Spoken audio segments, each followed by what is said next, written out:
Kia ora, my name's Chris Wood, and I'd like to share with you a submission that I just made to a select committee around education, and in particular around school boards.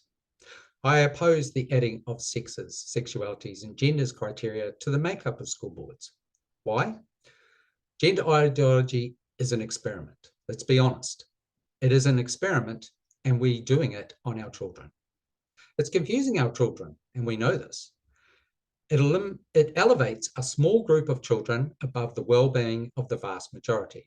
So those with gender dysphoria represent about 0.1% of children in New Zealand. What about the rest? It turns truth on its head. A man can be a woman and a woman can be a man. This is not based on fact or science. An advocacy group is leading the dance instead of the science, facts, and logic. This group is Inside Out New Zealand, or Aotearoa. Please keep an ear out for them during this presentation. It's negatively affecting our girls. We see worldwide a global contagion, gender contagion in our girls. This is significant. Other countries are pulling back. These include England, Ireland, the Netherlands, Sweden, and Finland. Yet New Zealand is blindly pushing ahead with this gender ideology. Parents must retain the right to stop this madness via their school boards, and this is what they're trying to change. Let's start with the confusing our children. Prior to 2014, a child suffering gender confusion would have had a 70% chance of figuring out they were actually gay or straight. Since 2014, the Ministry of Education has been teaching our children they know best about their sex and gender and sexuality. And you can actually change your sex, which is untrue. Inside Out wrote this advice and is being paid to write the new curriculum. This has seen the world's largest increase in the number of children being put on puberty. So in New Zealand, in 2010, there was 137 children on puberty blockers. In 2020, that was 703. That's a 5-fold increase. What's going on? Prior to 2000, it was almost all boys. Today, more than half are girls. Now, I'm using that in quotation marks because the Ministry of Health is refusing or has slowed down giving me the information that would be able to show that. They've given themselves another 20 days as of last week. And they actually knew that I was going to be presenting to a select committee and yet still did not provide me with just 2 bits of information.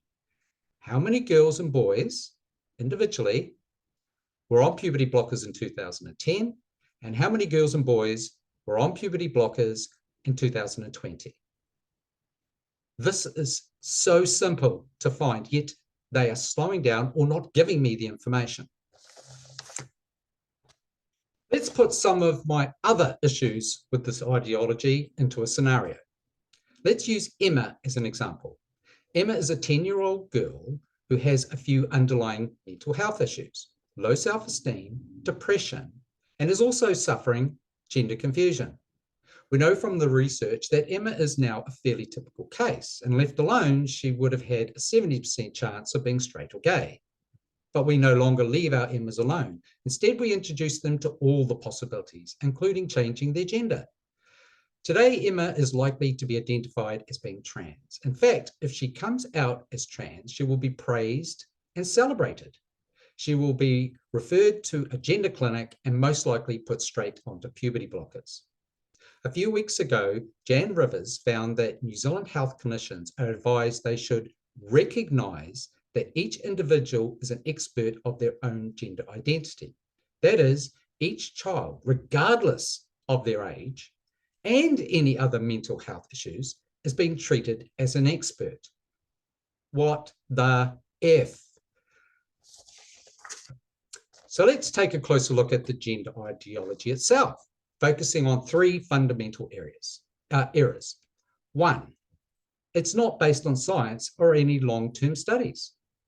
This is purely an experiment on children. 2, the belief that children know their sexes, sexualities, and genders at all, and at any age. Remember that each individual is an expert on their own gender identity and is to be treated as an expert. This comes from Inside Out Aotearoa. Mention their name again. 3, you can change genders. The very idea that you can change sexes is based on fraudulent experiments by Dr. John Money. He was a New Zealand psychologist and sexologist who ran experiments on children in the 1960s, then lied about the results. It wasn't until the late 1990s that his fraud was finally discovered. So for 30 years, the medical establishment believed that it was possible to change sexes. It isn't. In fact, Dr. Money's research actually showed that all the babies reverted back to their actual gender. So he disproved his own theory. Yet here we are in 2023 believing a fraudster.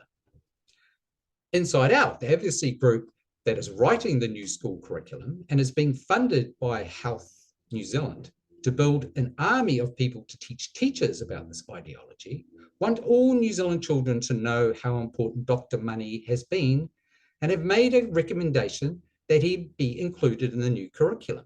In other words, a fraudulent guy who has convinced the world that you can change sexes is now being hailed as a hero in our education system. Again, what the F?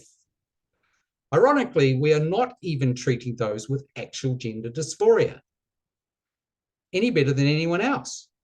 They do not get their underlying mental health issues diagnosed or treated, and they are not even taken into consideration in diagnosis. They are lied to that they can easily change their sex and are not told about the medical horrors that they will be put through. They are not even told they could be sterilized during this process. Finally, this gender ideology is being written by Inside Out, who only care about a small percentage of children. Look at their website. They're only interested in rainbow. In fact, they're not even interested in rainbow. Strangely, most people don't know this, but one of the people that funded Posey Parker coming to New Zealand on the 25th of March was the lesbian, gay, and bisexual community in New Zealand, because they do not agree with Inside Out Aotearoa. They don't. There is no consensus within the rainbow community. It's a lie. The government, Ministry of Health and Ministry of Education are making the same mistake. This means we are confusing hundreds of gay and straight children in New Zealand each year. Many will be put onto puberty blockers and then cross-sex hormones, meaning they will become sterile. I think they've already done this to hundreds of children, and I can easily imagine it affecting thousands each year once you and your Inside Out army of gender ideology warriors really get going. So I strenuously oppose the suggested changes, sexes, sexualities, and genders to school boards in the bill for all the Emmas out there already affected by this flawed ideology.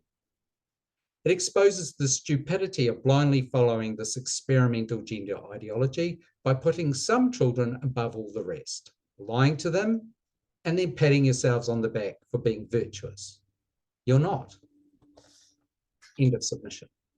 So, just to recap, I didn't manage to get right through my presentation to the select committee because you only get 5 minutes. 5 minutes is not enough long time to actually say what needs to be said. And after 2 years of studying this subject, I've come to a realization. New Zealand is sterilising gay and straight girls. And it's doing it knowingly. And it's now wanting to make sure that every school in the country confuses their kids.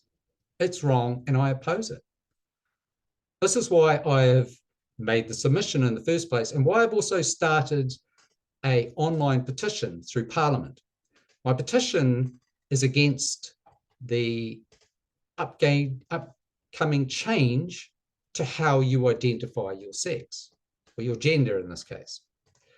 So what has been proposed and what is actually being passed by all of our political parties, all of them, note that, have agreed that from the 15th of July, anybody can self-identify their sex.